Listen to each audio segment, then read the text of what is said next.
Oi, gente, bom dia, boa tarde, boa noite. Estamos aqui para mais uma aula, dessa vez mais próximo da botânica do que não estivemos, né, nos últimos meses, digamos assim, né? Mas enfim, voltamos com a botânica, graças a Deus. Olha só, graças a Deus, as plantas, enfim, é o que vocês acreditarem, é o que vocês não acreditarem também. E seguimos aqui para mais uma aula de botânica, então, né? Hoje a aula vai ser sobre reprodução, tá? Mas reprodução do quê? Reprodução de não só de planta, né? Porque a gente vai falar, na verdade, de uma maneira geral, de reprodução dos seres vivos, tá bom? Mas aí, pensando em planta, que é o que a gente gosta, né, gente? Né, Faces? A gente vai falar dos tipos de reprodução de plantas a princípio, que são, né, reprodução assexuada e reprodução sexuada. Antes, gente, fica aqui, né, o questionamento, vocês estão bem? Nossa, gente, essa semana foi uma semana que eu falei, meu Deus, o que é que tá acontecendo? Sabe quando você tá na aula e você assiste e você não tem a mínima ideia do que tá acontecendo? Pra mim, a professora de química analítica tava falando grego. E eu olhava assim, me bateu um desespero que eu tive que mutar a aula e estudar o que eu não sabia pra poder conseguir voltar, mas no final nem consegui voltar, inclusive vou voltar hoje, que a noite ainda é muito longa, né? Mas enfim, seguimos, né, gente? Seguimos o baile. Então, né, vamos falar dos nossos dois tipos principais de reprodução, que são a reprodução assexuada e a reprodução sexuada. Quando a gente fala de reprodução assexuada, a gente está falando de uma reprodução vegetativa, né? Ou a gente pode chamar de apomixia, mas esse nome é Chernobyl, né, gente? Então a gente vai falar do quê? De reprodução assexuada ou vegetativa. E aí, qual é a pegada, assim, né? Qual é o X da reprodução assexuada? Os descendentes, eles são iguais geneticamente ao organismo que deu origem. Então eu tenho um organismo parental, digamos assim, e aí a gente tem ali a divisão, né, daquele negócio e viram dois geneticamente iguais. Então os três organismos têm o mesmo material genético ali, o mesmo conjunto genotípico. E aí esses descendentes, eles vêm por meio de mitose, tá? Lembrando que mitose é um tipo de divisão celular, mas essa divisão celular, ela tem um caráter equacional, ou seja, se eu tenho N, eu vou gerar N no final, que é diferente de meiose, né? Que é um outro processo de divisão celular, mas esse é um processo reducional, em que um organismo 2N vai dar origem a organismos N, tá? 4 organismos N. E aí, mas não é só porque essas plantas, elas fazem essa reprodução assexuada, que elas não podem fazer reprodução sexuada, muito pelo contrário. Elas podem e fazem muitas vezes, principalmente a cebola, né? A cebola a gente tem dois tipos de reprodução. E aí, gente, qual é a vantagem, né? Qual é a vantagem da vida em cima dessas plantas que fazem essa reprodução assexuada? Pensa comigo. A gente fez ali uma planta que tem características favoráveis, certo? Ela é uma planta nutritiva, ela suporta bem o ambiente, enfim. E aí, se eu continuar reproduzindo essa planta que é nutritiva e suporta bem o ambiente, eu vou ter várias plantas que são nutritivas e suportam bem o ambiente. Ou seja, eu tenho uma variedade de plantas, variedade não, eu tenho um conjunto de plantas muito bom, certo? Então isso é comercialmente vantajoso e nutricionalmente vantajoso também, né? Porque você vai estar fazendo um consumo constante daquilo. Então você tem aquela mesma carga de nutrientes, né, quando você está comendo. Tá, gente? Aqui, ó, a gente tem exemplos de organismos que fazem a reprodução assexuada. Isso aqui é o bulbo da cebola, né? O bulbo, que a cebola é um bulbo no caso, que é um tipo de caule subterrâneo. A gente tem aqui as batatas, né? Batatinha. Isso aqui é um tipo de tubérculo, que também é um caule subterrâneo, que é capaz de fazer reprodução assexuada. Aqui a gente tem um estolho, né? Isso aqui é um morangueiro, né? Um negocinho de morango. E aí tem uns estolhos que a gente já vai falar no próximo slide. E isso aqui é um rizoma? Não, é um rizoma. Surto. É um rizoma, então lembra aquele caule, que ele é subterrâneo, mas dos nós desse caule, porque lembrando, o caule, vamos lembrar de estrutura de caule. Eu tenho caule, né? Certo? Eu tenho meu caule. Aí o caule tem nó e entrenó, ó, nó, entrenó, e do entrenó geralmente sai, do nó saem os ramos, certo? Ó, então caule. Deixa eu ver uma coisa que parece um caule aqui. Ô, gente, não tem nada que parece um caule, vamos fazer conta que isso aqui é um caule. Aí aqui eu tenho um espaço que tem o entrenó, nó, entrenó, nó. Dos nós saem ramos, certo? Porque a gente tem geminhas, certo? Que são coisinhas que têm o potencial de gerar um novo ramo, enfim, uma nova parte na planta.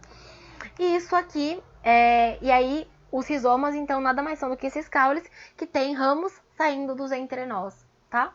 Dos entrenós não, dos nós, tá? Porque entrenó é o espaço que não tem o nó, basicamente, por isso se chama entrenó, surto. E aí, gente, a gente tem aqui os exemplos, né? Que o primeiro deles é o estolho, que são ramos laterais que formam raízes e eles se tornam independentes e produzem novos indivíduos, tá? Então, esse aqui é um exemplo de estolho. Ele fica em contato com o chão e aí ele vai criando raízes, né? E a partir disso ele consegue ali, ó, produzir os novos indivíduos. E por que formam raízes, essa questão de formar raiz? Porque a raiz é a primeira coisa que forma, né? Lembra que é primeiro raiz, depois o caule, depois a folha e os outros organismos. E aí, gente, para caule subterrâneo, então, a mesma coisa, o que eu tinha falado já, uma parte pelo menos, a gente tem os rizomas, os bulbos e os tubérculos, lembrando que rizomas são aqueles caules subterrâneos que saem, tipo, raminhos dele, os bulbos como a cebola e os tubérculos como a batata. E aí esses caules, eles são especializados em armazenamento, né? Lembra que quando a gente conversou sobre esse tipo de planta, esse tipo de estrutura, no caso, a gente falou que eles são ótimos em armazenamento de reserva, eles têm muito armazenamento de amido, né? Batata é por amido. E com isso, né, com essa capacidade também que eles têm de se reproduzir, eles podem dar origem a novos indivíduos de uma maneira sexuada, tá bom? E aí, passando para uma outra categoria, que são os caules aéreos, né? Aqueles caules que ficam para fora. A gente tem a estaquia, tá bom? Que você utiliza os fragmentos de caules, né? A gente tem fragmentos de caule, certo? A gente pega fragmentos de caules e esses fragmentos de caule, eles têm gemas, certo? E aí, quando você planta esses fragmentos de caule, enfim, tanto no solo, uma terrinha, né? Quanto na água, eles vão se desenvolver, né? Primeiro eles vão criar raizezinhas e depois disso eles vão dar origem a novos indivíduos, tá? Tem alguns organismos que fazem essa estaquia, como a cana-de-açúcar, indivíduos, organismos não, são organismos de qualquer forma, mas espécies, né, cana-de-açúcar, a mandioca, enfim, dá para fazer por estaquia. Raízes, a gente tem também vegetais que se reproduzem por raízes, então você pega a raiz inteira e planta, basicamente, né, ou essa raiz é plantada, enfim, porque a partir da raiz a gente consegue regenerar um organismo. As folhas, tem folhas que têm gemas, né? Gemas são estruturas que elas têm uma capacidade de desenvolver ramos, por exemplo. Então, ela vai conseguir ali desenvolver um organismo também. Uma outra maneira, né, da gente trabalhar com essa reprodução assexuada é como é que eu posso dizer? Por um procedimento que chama de mergulhia. Então, você tem um ramo lateral, e aí ele tá encostado no solo. E aí ele tá recoberto por terra úmida, tá? E aí isso faz com que se formem novos vegetais. É na mesma pegada, mais ou menos, do estolho, tá? Mas o estolho eu acho que é um pouquinho mais superficial. Mas eles têm a mesma pegada, tá? E aí, se esse procedimento acontecer no ar, tipo, se chama alporquia. Essa alporquia é quando você bota um saco plástico ali, você meio que envolve, e aí deixa o negócio ali acontecendo, né, gente?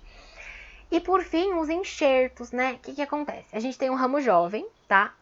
Com gemas laterais de uma certa planta, e esse ramo, ele é anexado ao calho de uma outra planta. Aí a gente tem um nome, né? O suporte, digamos assim, ele é chamado de cavalo, tá? Esse suporte, ele tem uma característica de não ser de ser resistente, mas ele não ser, por exemplo, ele não consegue produzir bons frutos, né?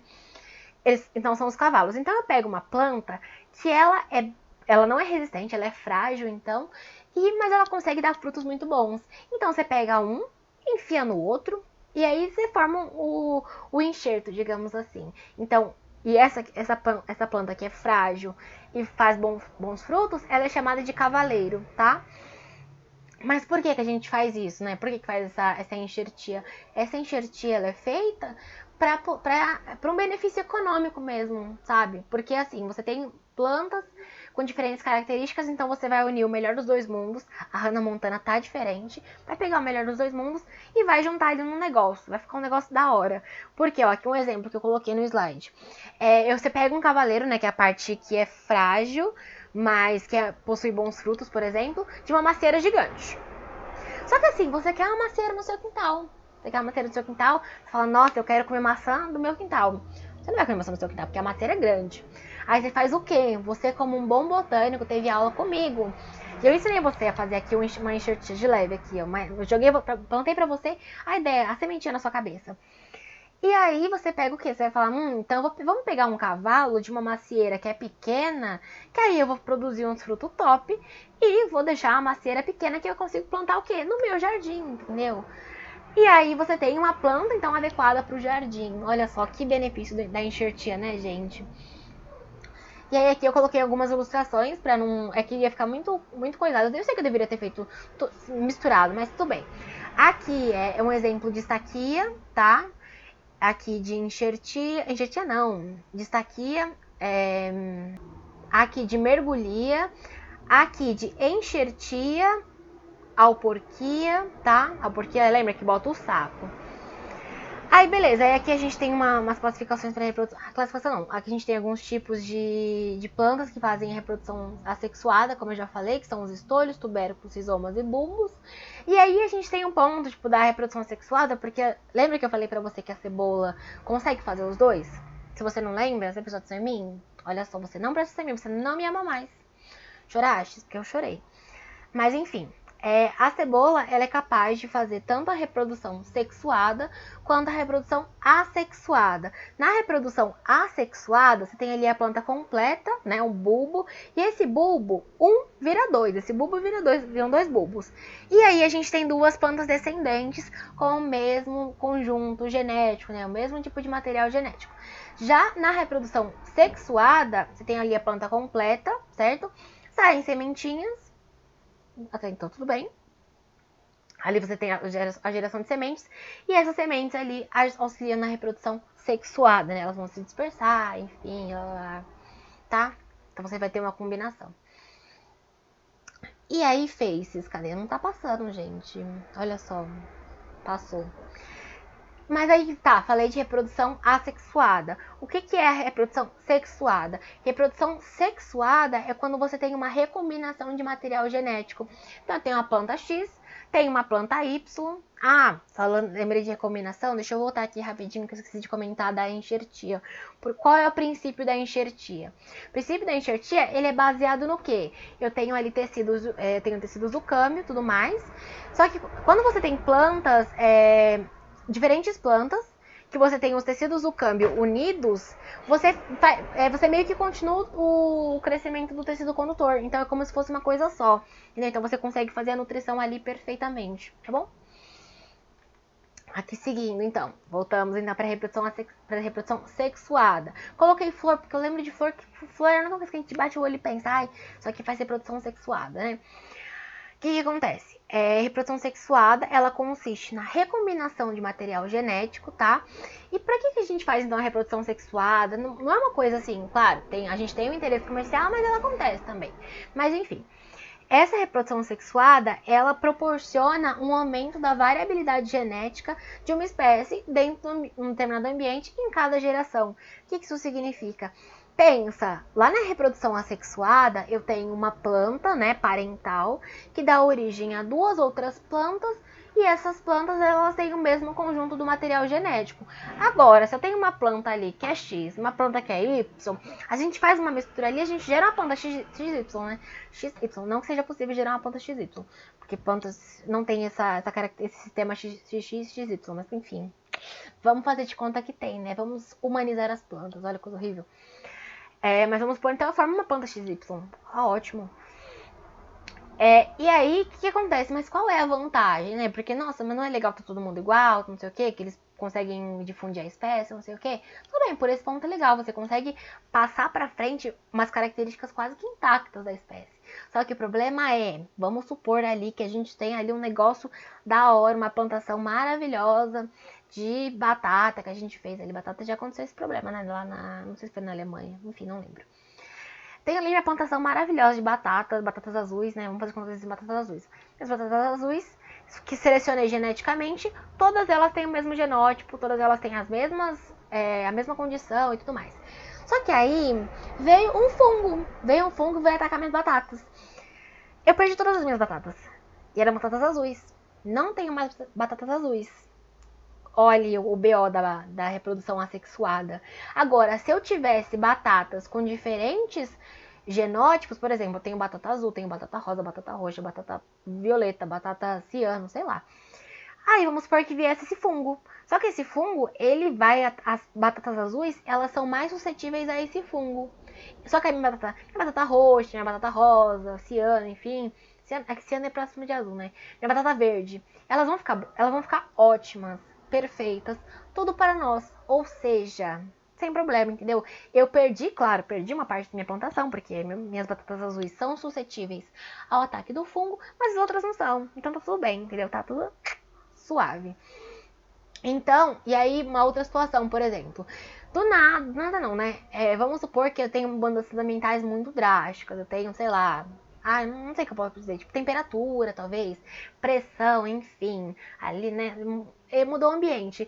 Se eu tenho diversidade genética, é possível que tenha uma maior chance de sobrevivência, porque veja bem, se eu tenho, mesma coisa das batatas azuis, eu tenho ali todas as minhas batatas da mesma condição, então se eu tiver um problema que ataca uma batata azul, vai atacar todas as batatas azuis porque elas têm a mesma predisposição a serem atingidas. Agora, se eu tenho batata azul, rosa, violeta, amarela, verde, laranja, não sei o que, não sei o que, não sei o que lá, eu tenho diferentes possibilidades de sobrevivência. Por exemplo, vamos supor que a batata laranja, ela é mais resistente a X. Então, se o X acontecer, eu consigo perpetuar não, eu consigo reproduzir ainda, consigo sobreviver com as minhas batatas laranjas, tá bom? E a reprodução sexuada, ela é melhor, né, para a natureza, visto isso, do que a própria reprodução assexuada, né? Porque, ó, se houverem alterações ambientais bruscas, isso pode ser fatal para esses indivíduos, né? No caso de uma reprodução assexuada. Então, eu tenho batatas iguais, veio o fungo, matou todas elas. Agora, se eu tenho batatas diferentes e veio o mesmo fungo, ele ataca só uma outra espécie, tá? Agora, gente, a gente vai entrar num negócio que é o terror do vestibulando. Não queria falar que mas é. Inclusive, já foi meu terror, mas hoje em dia eu gosto, eu acho bonitinho, eu acho fofo, né? Aquelas. Você fala isso porque você não precisa vestibular, né? Exatamente. Mas eu sofro do mesmo jeito, gente. É difícil, dói. O que acontece? Então, agora a gente vai falar dos ciclos reprodutivos nos seres vivos. A gente tem 3 ciclos principais. O ciclo aplonte, o ciclo diplonte e o ciclo aplodiplobionte. Ou diplobionte só. O que acontece? Quando a gente fala de aplonte, diplonte, a gente está falando ali do lote de cromossomos. O aplonte, né? Quando a gente fala de aplonte, a gente pode associar a haploide. Lembra lá da citologia. O haploide é aquele indivíduo que tem um conjunto, uma parte só do conjunto de cromossomos. Então, por exemplo, se 2N é igual a 46, ele tem só 23. Então, ele tem metade do material genético da espécie. Mas tem espécies que são só aplontes, né? Como a gente vai ver no próximo slide. E o diplonte, nós somos organismos que somos diploides, né? O organismo adulto é diploide da espécie humana. De espécies humanas não. Animais em geral, o organismo adulto é sempre diploide, tá? Mas assim, então ele tem o conjunto duplicado, porque pensa, a gente tem o quê? 46 cromossomos, só que a gente tem 23 pares, então os cromossomos eles são duplicados. No organismo diplonte eu tenho 2 cópias de cada cromossomo, né? Tem um cromossomo com 2 cópias. Já no organismo aplonte você tem o cromossomo e só um, você tem um de cada, tá? Um de cada, basicamente. Não tem ali a cópiazinha dele, coitado. E no ciclo aplodiplobionte, é um negócio louco que você intercala ali e faz aqui a alternância de gerações. Mas a gente vai ver isso daqui a pouco, meus amigos do Face. Seguimos então, né, os organismos aplontes, são aqueles que fazem o ciclo aplobionte, né? O que acontece? Nos organismos aplontes, a gente tem uma predominância da fase haploide, né? Uma fase N, tá? Então, esse N significa ter somente um lote de cromossomos, tá? E aí, nesse tipo de ciclo reprodutivo, a gente tem uma coisa que a gente chama de meiose zigótica, tá? Porque essa meiose, ela parte ali do zigoto, tá? E também é chamada de meiose inicial. Lembra que eu falei pra vocês? Não, a gente vai ver outras coisas com calma, dos grupos que a gente viu anteriormente. Agora, a reprodução de fungos, por exemplo. Alguns fungos, eles têm essa reprodução. Então, o que acontece? Qual é o benefício do ciclo, né? O benefício do ciclo você pode começar por onde você quiser. Mas a gente parte aqui, então, do organismo adulto. A gente tem um organismo adulto, um funguinho adulto, uma alguinha adulta, e ele tem lote de cromossomo só, então ele é N. Esses organismos aplontes, eles vão produzir gametas a partir da mitose. Aí você pode ficar na sua cabeça, nossa, Carol, mas eu aprendi lá na citologia que a gente só faz gameta por meiose, né? A meiose que forma gameta. Sim, para nós, organismos... Oh, meu Deus, a minha Ofélia quer sair, gente, peraí. De volta aqui, porque não é fácil ser mãe de pet. Aí, o que acontece, gente? Calma. Você lembra que eu tava... tá falando da citologia, né? A citologia falou pra mim, nossa, mas eu formo ali os gametas por meiose, né? Pela gametogênese e tudo mais, tal, lá. Sim, pra nós, organismos animais, assim, enfim, filocordata, a gente forma só gameta por... como é que eu chamo? Como pode dizer? A gente só forma gameta por meiose. Mas aqui nesse caso são organismos que são capazes de produzir gametas por mitose, tá? Lembrando que mitose é aquela divisão equacional. Então, um organismo N dá origem a outro organismo N, tá? Aí a gente tem esses gametas, né? A gente vai formando esses gametinhos. E esses gametas, eles fecundam, eles se juntam e fecundam. E isso gera o zigoto, né? E o zigoto, ele tem o dobro do material genético. Porque pensa, eu tenho um gameta aqui, certo? Eles se fundem. N mais N, 2N, é matemática. N mais N, 2N. Aí, beleza. E aí, esse zigoto, né, ele tem 2N, ele precisa ali regenerar o material, o lote de cromossomos da espécie, né? Então, ele vai fazer uma meiose. Lembrando que a meiose, ela é reducional, então ela vai reduzir o número de cromossomos. Então, a gente faz meiose e dá origem de novo a um organismo adulto. Esse mesmo organismo adulto que faz mitose, produz gameta, fecunda novamente, gera um zigoto, que por meiose vai dar outro organismo adulto. De novo, tem um organismo adulto, certo? Um organismo adulto com a fase haploide ali, né? Com o seu material, com o seu um lote de cromossomo, ele faz mitose porque ele é capaz de produzir gametas por mitose, então ele fez ali mitose, produziu gametas. Esses gametas, eles vão se juntar, né? Até de outros organismos, enfim. No caso de outros organismos, tipo um gameta N de um se junta com outro organismo e forma um gameta. Um zigoto ali por meio da fecundação. Esse zigoto ali, igual a gente, zigotinho quando éramos jovenzinhos, bem jovenzinhos. E aí, o zigoto, ele sofre meiose, e essa meiose regenera, digamos assim, o organismo adulto. Na verdade, um outro organismo adulto, tá? Então, é assim que eles conseguem se reproduzir. Então, dá uma pausa nesse vídeo, olha, essa bem blogueira, né? Dá uma pausa nesse vídeo e tenta repetir, explicar pra mim, no caso pra você, mas vai ser pra mim, faz de conta que é pra mim, o que você entendeu dessa parte, tá? Porque os ciclos geralmente pegam muito pros alunos e tal, e eles sempre ficam, meu Deus, eu não entendo o ciclo. Então pensa, organismo adulto, mitose, gameta, e aí esses gametas têm a fecundação ali, forma o zigoto, 2N, o zigoto 2N ele precisa regenerar o material, o lote de cromossomo da espécie. Ele faz isso por meio da meiose, tá? Que a meiose é reducional, tá bom? Cadê? Aqui não passou, olha só, passou agora. E aí, seguimos, gente, seguimos o nosso baile, então, para os organismos diplontes.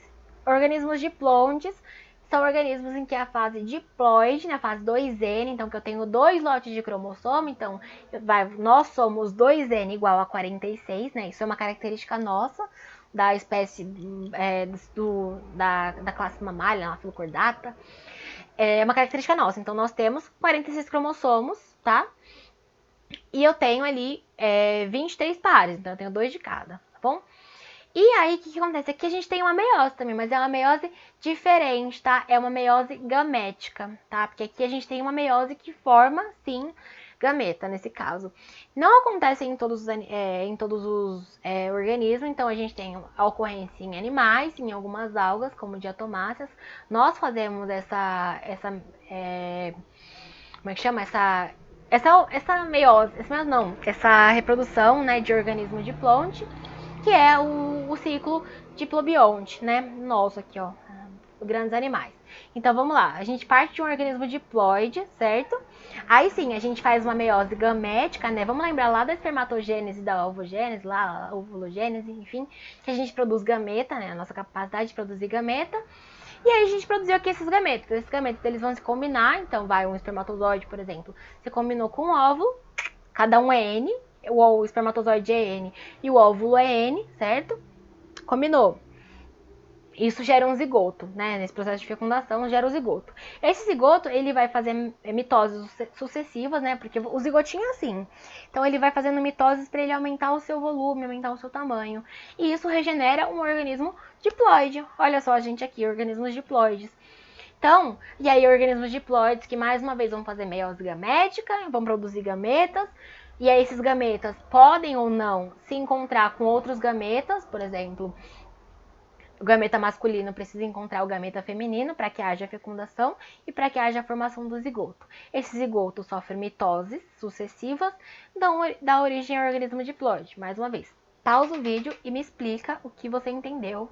Repete esse ciclo comigo, porque não adianta só você ficar ouvindo eu falar. O interessante é que você entenda, tá? O que você está aprendendo. Enfim, repetiu? Tudo certo? Então vamos passar para o último tipo de reprodução, né? Que essa aqui é a que mais importa para nós, enquanto botânicos, não é mesmo? Enquanto botânicos aqui do Botânica Arcadas, que é a reprodução, que essa sim, ela acaba com a cabeça de vocês, porque é a reprodução dos organismos aplodiplobiontes, né? Ou diplobiontes.